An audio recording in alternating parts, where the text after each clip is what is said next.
તો પહેલગામ અટેક બાદ હવે ભારત પોતાની રણનીતિ તૈયાર કરી ચૂક્યું છે, કારણ કે બેઠકો પર બેઠકોનો સિલસિલો જારી છે।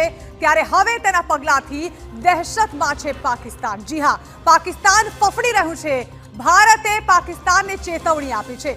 કઈ રીતે ચેતવણી આપી છે અને કેમ? તો વારંવાર તે યુદ્ધ વિરામનું ઉલ્લંઘન કરી રહ્યું છે। પાકિસ્તાન જે છે તે લગાતાર 6 દિવસથી યુદ્ધ વિરામનું ઉલ્લંઘન કરી રહ્યું છે અને તેને લઈને જ હવે જે છે તે પાકિસ્તાનને ભારતે ચેતવણી આપી છે અને બંને દેશના ડીજીએમઓ વચ્ચે વાતચીત થઈ અને આ યુદ્ધ વિરામના ઉલ્લંઘનને લઈને ભારતે પાકિસ્તાનને હવે ચેતવ્યું છે।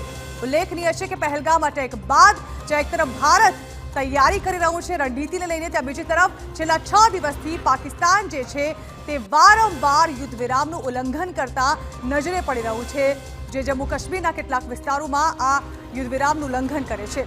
ત્યારે હવે જ્યારે ભારતે પાકિસ્તાનને ચેતવણી આપી છે ત્યારે તેને લઈને હવે પાકિસ્તાન એક્શન લઈ રહ્યું છે અને બેકફૂટ પર આવી ગયું છે। ભારતના એક્શનથી પાકિસ્તાન ડરી ચૂક્યું છે। પાકિસ્તાનને જે પ્રકારે યુદ્ધ વિરામનું ઉલ્લંઘન કર્યું છે તેને લઈને ભારતે હવે તેને ધમકાવ્યું છે અને તેને લઈને પાકિસ્તાન જે છે તે હવે દહેશતમાં છે। ઉલ્લેખનીય છે કે પાકિસ્તાનને હવે ચેતવણી આપ્યા બાદ આંતરરાષ્ટ્રીય સરહદ પર તેણે ચોકીઓ ખાલી કરી દીધી છે।